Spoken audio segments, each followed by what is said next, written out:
Since their conquest in the 7th century, the Arabs and their religion of Islam dominated the cultural and political landscape of not just the Middle East, but also the world.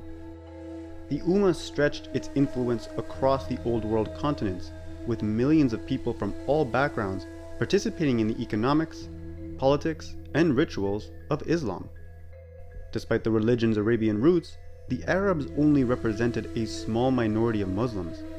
Even in the modern age, what we now call the Arab world only consists of about 20% of the world's Muslims.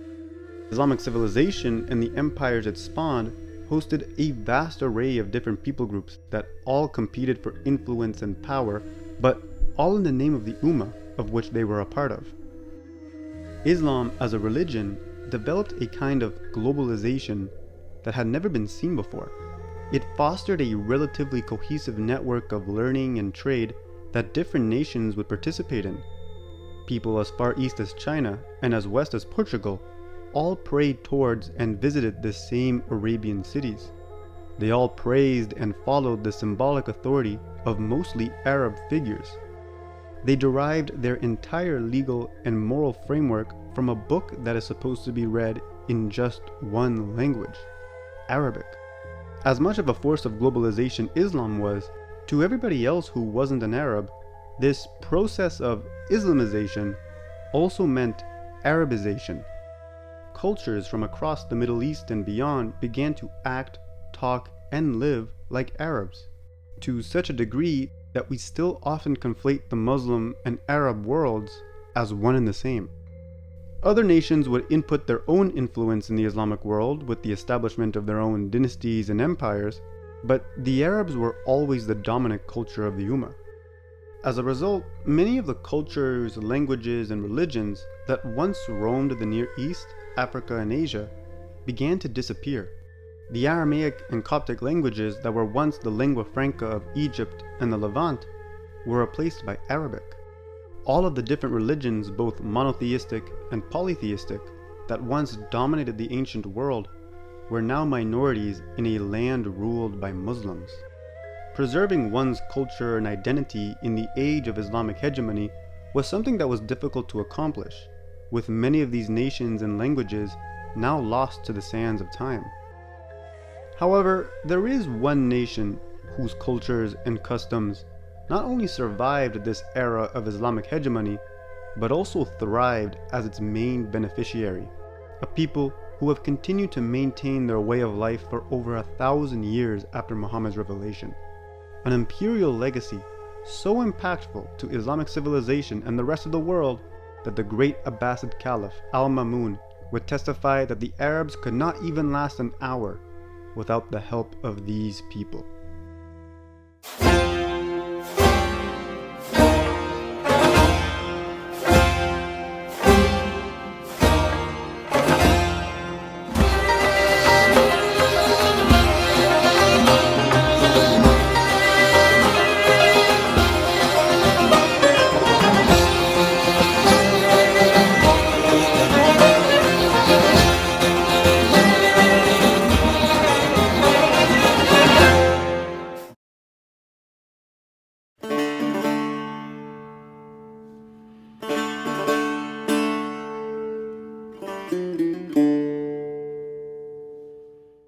Now, although they are often conflated as being one and the same, it is important to remember that being Persian is very much different from being Iranian.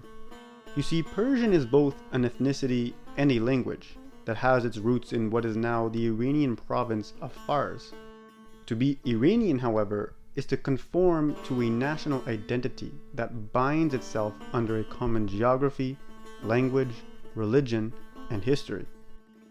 Developed by the Sasanian Empire, the Iranian national identity encompassed not only the Iranian plateau, but also much of Central Asia, the Caucasus Mountains, and the Mesopotamian basin.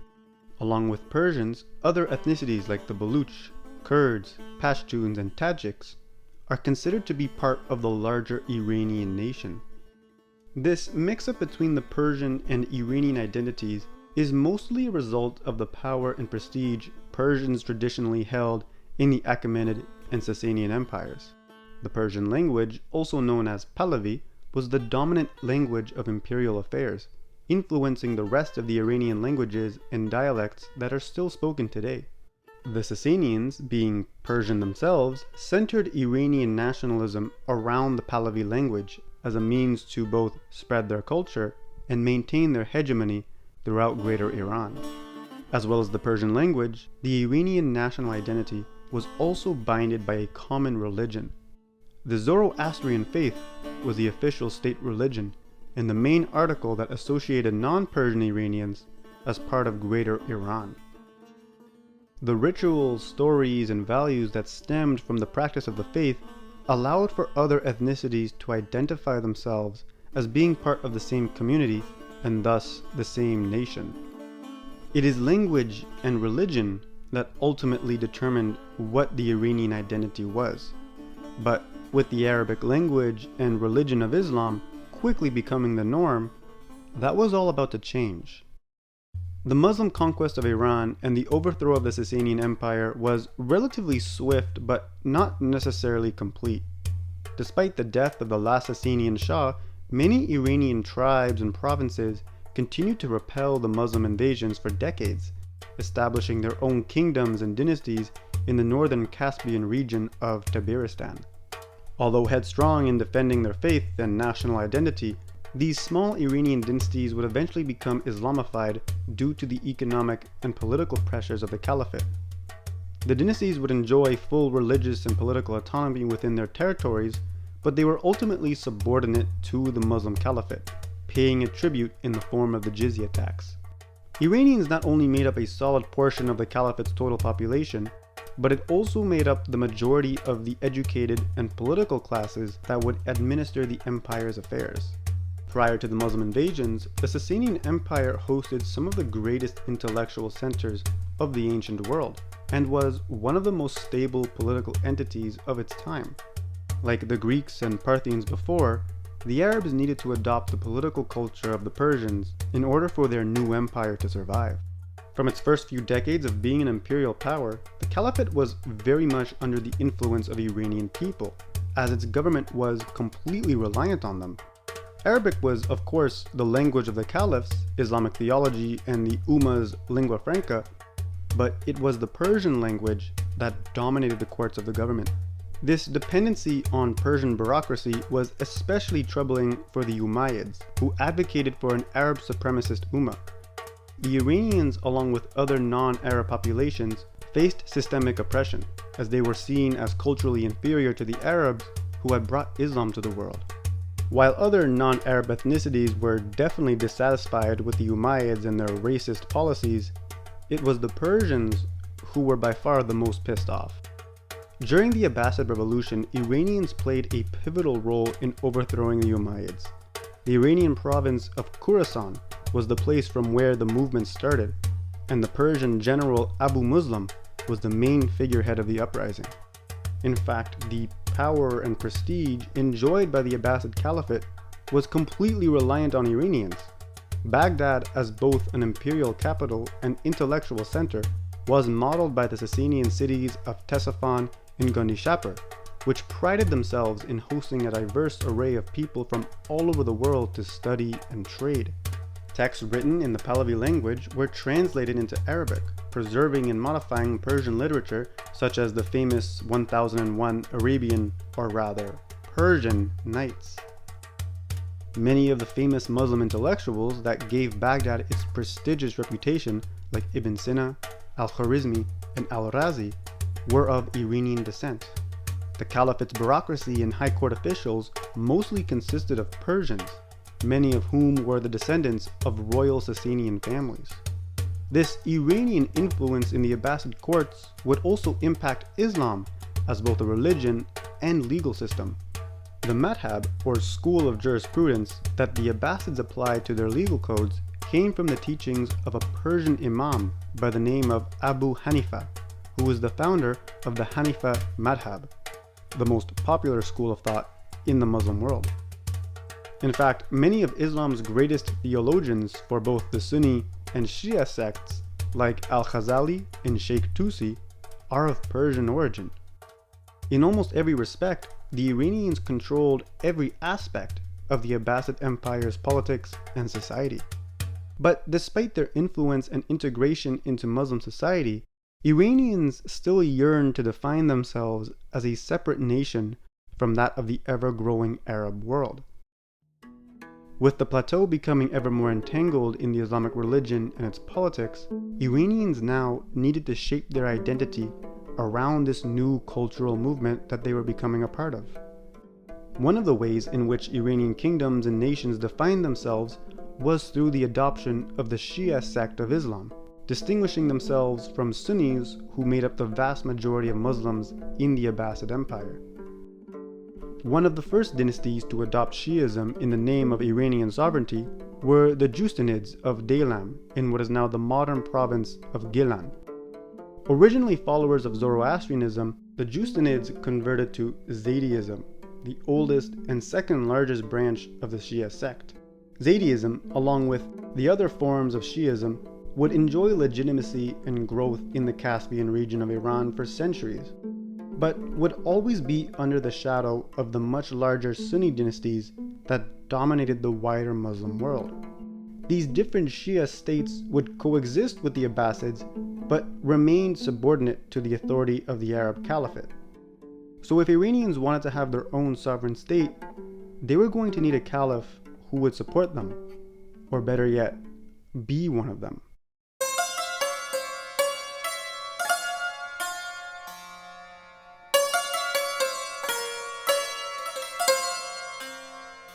In the 9th century CE, the Abbasid Caliphate found itself entangled in a civil war between Harun al-Rashid's two sons, Al-Amin, whose mother was a descendant of the Caliph al-Mansur, and Al-Mamun, whose mother was a Persian concubine.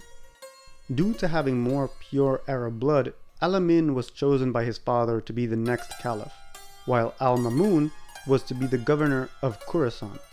Al-Amin, however, was plotting to repeal Khorasan's status as an autonomous province, something that both Al-Mamun and his Iranian supporters did not approve of. Al-Mamun's general, Tahir ibn Hussein, would lead a successful campaign against Al-Amin's forces, capturing the city of Baghdad and crowning Al-Mamun as the empire's new caliph. In gratitude for helping him win the war, Al-Mamun would grant Tahir complete governance over the province of Khorasan and much of the Iranian plateau. The Tahirid dynasty, as it came to be called, was still under the partnership and loyalty of the Abbasid Caliphate, but it would also be the first independent Iranian state since the Sasanian Empire. While still a vassal of the Abbasids, the Tahirid dynasty began to promote the usage of the Pahlavi language throughout its territory. However, the Tahirids, for the most part, were very Arabized and encouraged integration into the wider Abbasid Empire. In the later years of their reign, the Tahirids were becoming increasingly oppressive towards their subjects, and in particular, their fellow Iranians, who had rejected this enforced Arabization. In Tabaristan, Zaydi Iranians would declare independence from the Tahirids, and in the east, in what is now Afghanistan, a coppersmith by the name of Yaqub ibn al-Safar would lead an army to conquer the rest of the Tahirids and establish the Safavid dynasty. Unlike the Tahirids before, who only tolerated the use of the Pahlavi language in their courts, the Safavids encouraged the language's usage and growth throughout every aspect of their society, especially in poetry. Poetry not only allowed Pahlavi to be more dynamic and expressive than what it could be in the courts, but it also made the language far more accessible to the empire's civilians. This new wave of Pahlavi literature and popularity would actually evolve the language into a new Persian, distinct from the old Achaemenid and Middle Sasanian Persian languages that dominated the ancient world. This new Persian, or Farsi, as it is known in Iran, would be referred to by Arab scholars as Dari, a term that remains in use to describe the dialect spoken in Afghanistan. Although a powerful empire, the Safavids would be overshadowed by another Iranian dynasty that came from the Afghan region of Balkh. Founded by four brothers who each governed their own cities and territories independent from one another, the Samanids were a feudal dynasty that were subservient to the authority of the Abbasid Caliphate. However, in 892 CE, the Samanid emir Ismaili Samani would unite the territories into a single imperial force, conquering much of eastern Iran and declaring independence from the Abbasids. The Samanid Empire was a prosperous one in which the arts and sciences flourished. Its capital city of Bukhara, in what is now Uzbekistan, rivaled Baghdad for its cultural achievements and intellectuals. The Samanids were great patrons of poetry and literature, housing some of the Persian language's most important authors and poets. One of the most influential of these writers is the poet Rudaki, who is famous for being the father of classical Persian literature, writing his thousands of poems in the Perso-Arabic script, which remains in use to this day. Rudaki's poetry often focused on a revisionist view of Iranian culture and history before the Arab invasions, reinforcing the conception that although Muslim, the Iranians were, and are still, their own distinct people. Just west of the Samanids, a trio of brothers would establish the Buyid dynasty, a powerful empire that had complete guardianship of the Abbasid throne. Originally from Tabaristan, the Buyids would grow to encompass what is now modern-day Western Iran, Iraq, and Oman. Like other Iranian tribes from Tabaristan, the Buyids were of the Zaidi sect of Shiism, but would eventually convert to the Twelver brand, spreading the teachings of the sect across their territory. Although still symbolically subordinate to the Sunni Abbasids, the Buyids maintained a strong connection to their Shia faith and Iranian heritage, crowning their rulers as the Shah, like the Sasanians of old. But despite this grand resurgence of Persian literature and power, the Buyids, Samanids, and other Iranian dynasties like it would have a difficult time maintaining their sovereignty. Like the Abbasid Caliphate, the Samanids utilized Turkish Mamluks as their primary military force. And just like every other empire who relied on Turkish slaves as their soldiers, the Samanids were eventually overthrown by their own army. Under the leadership of Mahmud Ghaznavi, the Ghaznavid dynasty would overthrow the Samanids and become a massive military empire, holding the eastern half of Iran, Central Asia, and even much of the Indian subcontinent. Although a Turkish dynasty, the Ghaznavids were themselves very Persianized and continued to carry on the growth of Persian culture and literature that they inherited from the Samanids. During Mahmud Ghaznavi's reign, a poet by the name of Abul Qasim Ferdowsi would publish one of the longest and most important epic poems in world literature, the Shahnameh. Composed of over 50,000 couplets, this massive poem tells the history of Iran from the dawn of Earth's creation to the Muslim conquests. The Shahnameh is not only one of the main sources that historians look to when accounting the history of the Sasanians, but it is one of, if not the most important works of New Persian literature, as much of the language's expansion and survival was a result of the poem's circulation and popularity. In fact, even after the Ghaznavids and Buyids would lose much of their territory to the Seljuk Turks, Persian language and culture would continue to grow strong throughout the new Seljuk Empire, in large part because of the Shahnameh's literary significance. While the north of the Ghaznavid Empire was gobbled up by the Seljuk Turks, it remained to have a stronghold in the city of Lahore, in what is now modern-day Pakistan. There, the Ghaznavids would continue to promote Persian culture and convert many of the region's Buddhist inhabitants to Islam. In 1186, an army led by Sultan Muiz al-Din Muhammad Ghori would capture the city of Lahore, ending the rule of the Ghaznavids. The Ghurid Empire would shortly after grow into the largest state in Central Asia and expand deep into the Indian subcontinent, reaching what is now modern-day Bangladesh. Although the reign of the Ghurids was relatively short-lived and has little surviving literature, its promotion of Persian culture and its impact on the Indian subcontinent was monumental. After the Ghurids, the Indian dynasties of the Delhi Sultanate, the Bengal Sultanate, and the Mughal Empire would continue to use New Persian as the official language of their government and society. Not only would these massive imperial powers be among the most powerful, wealthiest, and influential empires in the world, but the legacy of the Persian language would also shape the modern Indian languages of Punjabi and Urdu, which today are some of the most spoken languages in the world. As you can see, the culture, language, and identity of the Iranians was not only being preserved in spite of the Muslim conquest, but within the framework of the Ummah, it was also expanding. However, with the main centers of Iranian society being the cities of the Asian steppes, there was always the threat of nomadic tribes sweeping in to destroy what they had built. And in the 13th century, the most destructive of nomads arrived to do just that. Along with the Abbasid capital of Baghdad, the Mongolian hordes also destroyed many of the cities from where this Iranian Renaissance was taking place. Cities like Bukhara, Herat, Nishapur, and Samarkand were all left in ruin by the Mongolian invasion. But from all this death and destruction, the revival of Iranian culture only seemed to grow, as the Mongols not only converted to Islam, but also adopted the Persian language and identity. Under the Mongolian Ilkhanates, the Iranians continued to make up the majority of the empire's government, with Persian being the lingua franca and the Hanafi madhab being the main school of Islamic legal thought.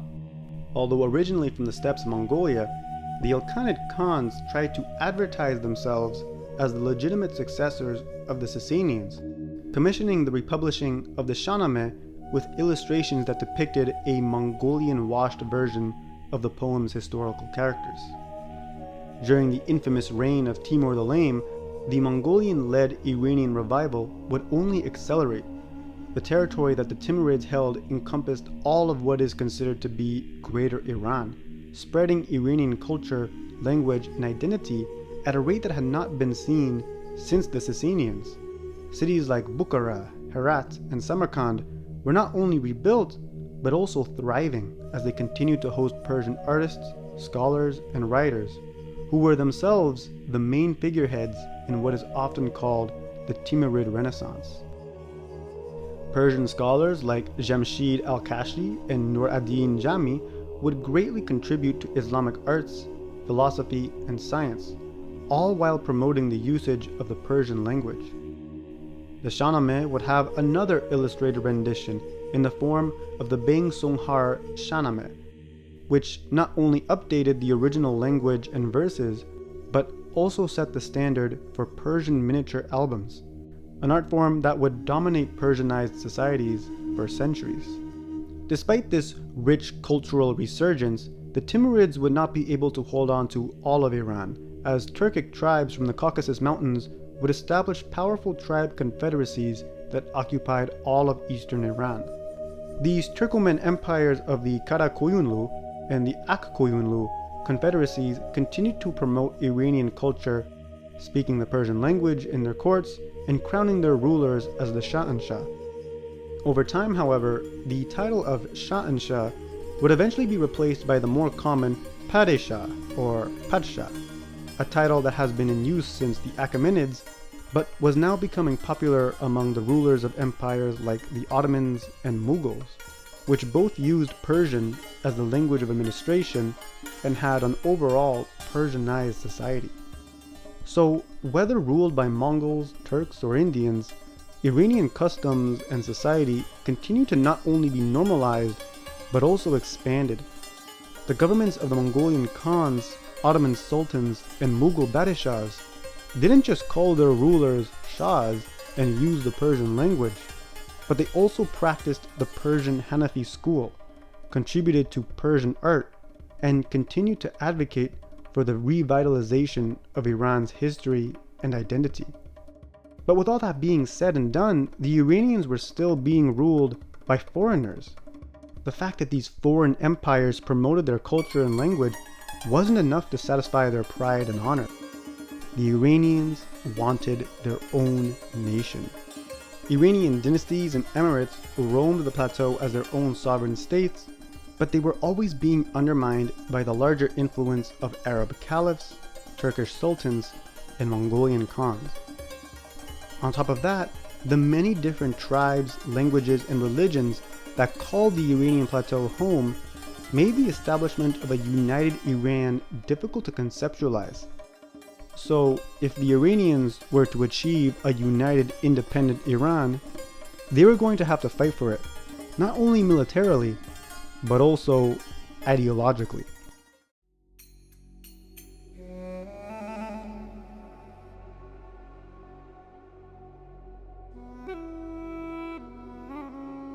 In the Iranian city of Ardabil, a Sufi order founded by Sheikh Safi ad-Din dominated the town's political and spiritual life. Known as the Safaviya order, this group of mostly Kurdish nobles and mystics intermarried with Turkish tribes of the Akkuyunlu Confederacy, giving them influence in the empire's affairs and royal lineage. However, the Safaviya eventually formed an army and political base that could not only rival the Akkuyunlu, but even overthrow them. Under the leadership of Ismail I, who at the time was only 12 years old, the Safaviya militants would capture the city of Tabriz and establish the Safavid dynasty, of which the young Ismail would be crowned the Shah. In Tabriz, the young Shah decided that the official state religion of his domain would be the Twelvers sect of Shi'ism, a decision that not only meant the conversion of a mostly Sufi Safavi order, but also the complete altercation of what it meant to be Iranian. Since the arrival of Islam, the Shia sect always had a strong presence in northwestern Iran. Many Iranian dynasties gravitated towards Shi'ism, not only to distinguish themselves from the larger Sunni majority, but also as a means to justify and exonerate their kings in the context of an imamate. Like the Shahs of the Achaemenids and Sassanians before, Shia imams were divinely guided rulers, of which the entire apparatus of the state and government revolved around. You see, back then, the idea of an Iranian nation or identity didn't really come in the form of territory, but rather from the king himself. It was the king who ultimately decided what the nation ought to look like, and who was considered to be a part of it. This hybrid of Shah and Shiaism would give 12-year-old Ismail the legitimacy and responsibility of being both the successor of the Sassanian Persians and the Prophet Muhammad. This mammoth of a mantle given to a kid who just hit puberty changed everything in the greater Iranian and Muslim world. The Twelvers sect of Shi'ism represented not just the authority of the Safavid dynasty as descendants of the Prophet, but also the way of life that Iranians now had to follow. Although considered the successors of the ancient Shahs, the Safavids could never uphold the very Persian custom of religious tolerance. Instead, the Safavids forcefully converted Sunni Muslims into the Twelvers sect, desecrating their mosques, their tombs, and even enforcing the ritual of cursing the first 3 Rashidun caliphs as usurps. The persecution of Sunni Muslims gave the Safavids a notorious reputation across the wider Muslim world, being seen as a militant jihadist movement, and a successful one at that. During his youth, Ismail's armies would prove to be an unstoppable force, reinforcing the idea that he was an infallible god-king amongst men. By the time he was 22 years old, Ismail's new Holy Persian Empire encompassed all of what is now modern-day Iran, the Caucasus Mountains, Iraq, and much of Central Asia, defeating the armies of the Ottoman and Uzbek empires. Ismail would invite the settlement of Twelver Shias from across the globe to settle in the empire, giving it the largest Shia population in the world, a legacy that can still be seen to this day. This rapid growth of the Shia community, being advocated by an anti-Sunni government, threatened the authority and stability of the Ottoman Sultan Selim I, who ordered the execution of every Shia his armies could find in Anatolia, which would be the largest massacre in Ottoman history up until the events of the 20th century. His armies would invade Ismail's empire, humiliating the young Shah in the Battle of Chaldiran and capturing the capital of Tabriz. Although Safavid forces were able to take back the city and their Caucasus territory, it was a loss that Ismail never recovered from. Not only did Selim's forces take his capital city, its loot, and even the Shah's wives, but Ismail's reputation as an infallible king was completely tarnished. This crushing defeat for the young Shah drove him into a deep depression, in which he hid from his administrative duties and drank excessively. He would die at the age of just 36 years old. Ismail's oldest son, Tesmap, was only 10 when he was crowned as Shah, inheriting a large empire with imperial enemies outside its borders and opportunists within. The young king's authority was mostly managed by the Kizilbesh, a group of Turkmen tribes that made up a significant share of the Safavids' government and military. However, the Kizilbesh quarreled among themselves over who would be the Shah's regent, which was something that brought a great deal of instability to the empire. Tesmap knew that he couldn't get rid of the Kizilbesh without risking a civil war or a coup, so he instead decided to create another layer of the Safavid bureaucracy, consisting mostly of ethnic Armenians, Circassians, and Georgians. This new political body of mostly Caucasian tribes would weaken the influence of the Kizilbesh, as they quickly began to form the basis of the empire's government and military. This reform was necessary for the empire's survival, as any sign of civil unrest could give its enemies an opportunity to strike.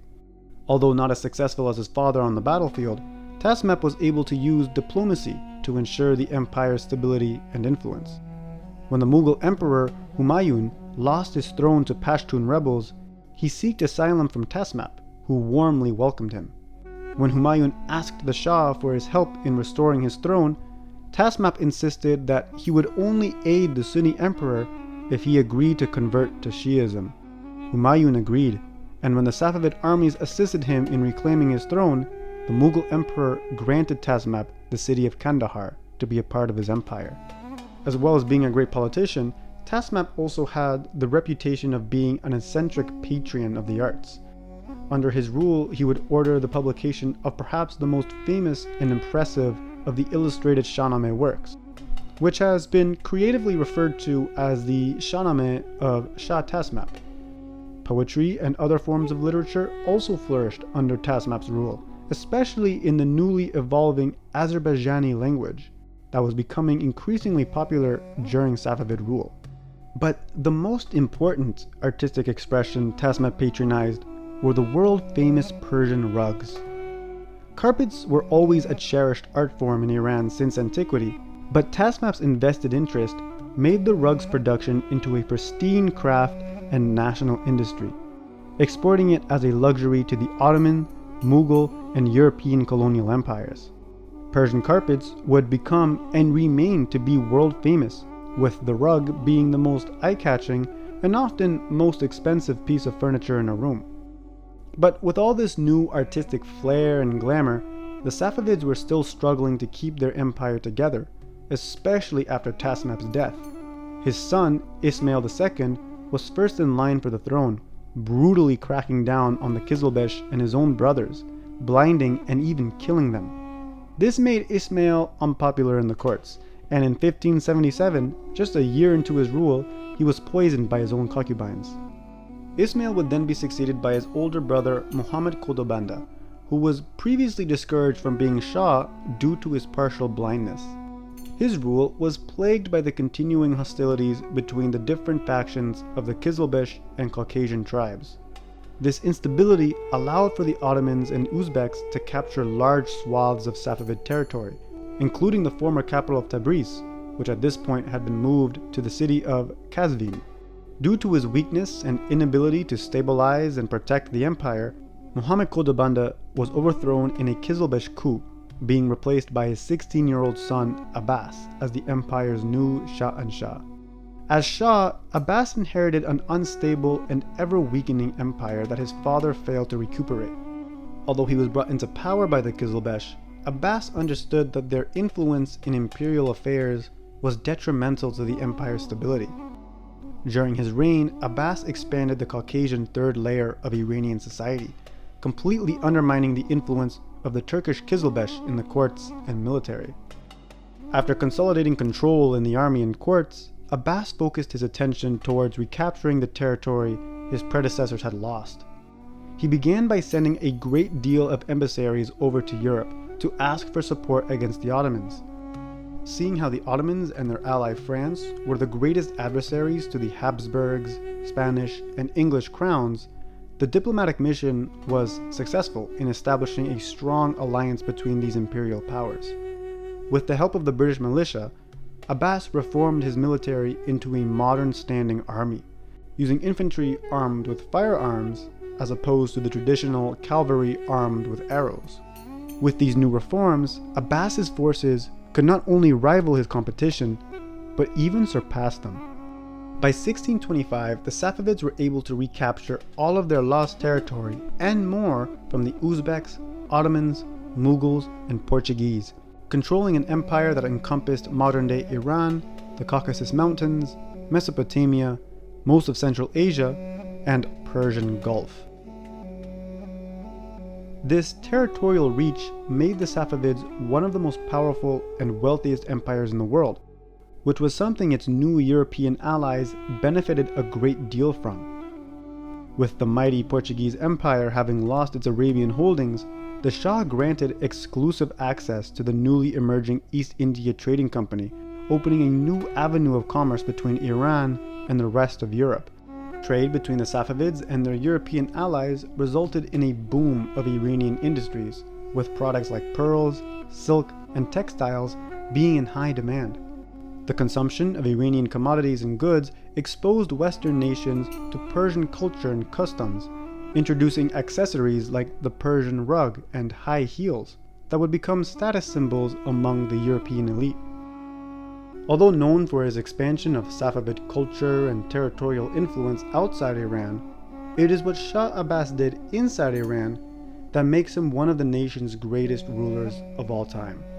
You see, although they had an empire, the Safavids remained a nomadic society for most of their history, with the Shah and his court moving seasonally from one place to another, as opposed to having a permanent residence. Abbas changed all that, encouraging the growth of a more urbanized Iranian society, and establishing a permanent capital in the city of Isfahan. During his reign, Abbas would undergo one of the most ambitious construction projects in Iranian history, transforming the mostly ruined backwater town into one of the largest and impressive cities of the 17th century world. At the center of the city is the Said Square, which was upon completion the largest plaza in the world and the economic heart of the Safavid Empire, where merchants and travelers from all over the globe came to trade. Surrounding the square is a two-story wall of shops that lead to the crowning architectural jewels of the city. On the north side of the square is the Kasari Gate that leads into the city's Grand Bazaar, where the finest of Iranian goods could be found.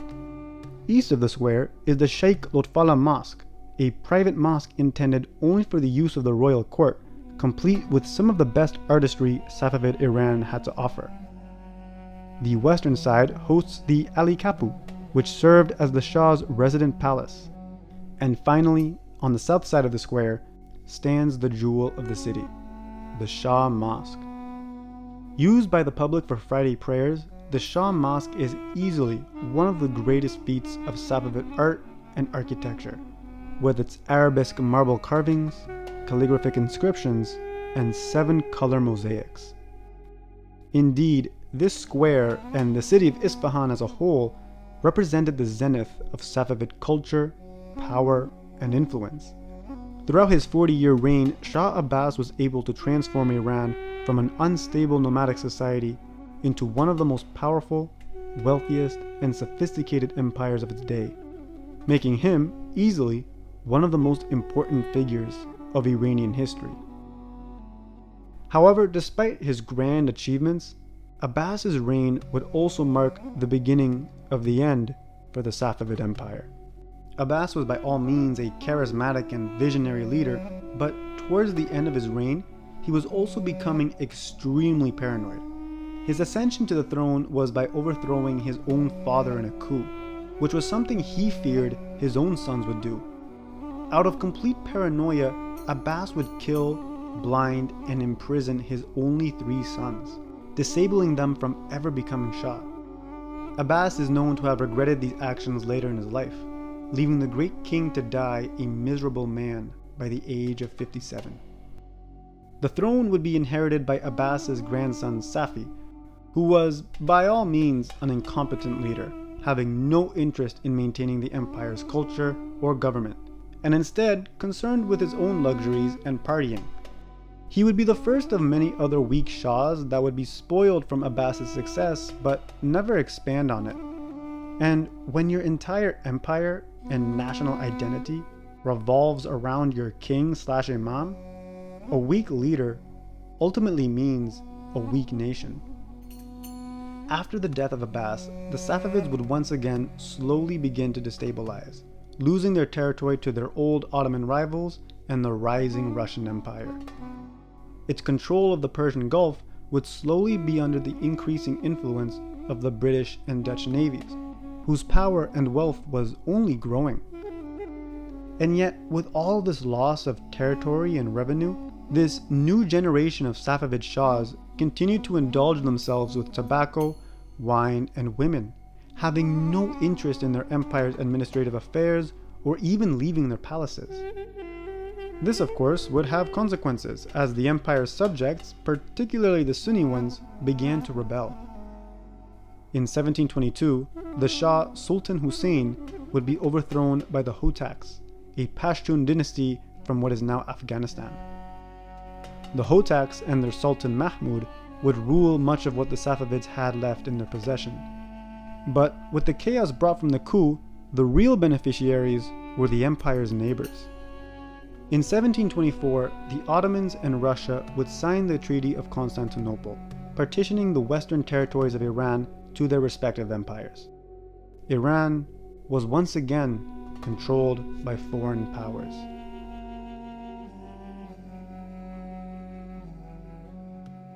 Sultan Hussein's heir, Tasmap II, would try to rally what little support he could to maintain the Safavid order.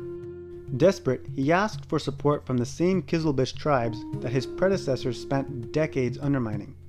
Seeing an opportunity to regain authority over Iran, the Turkmen tribes agreed to aid the Shah in his reconquest.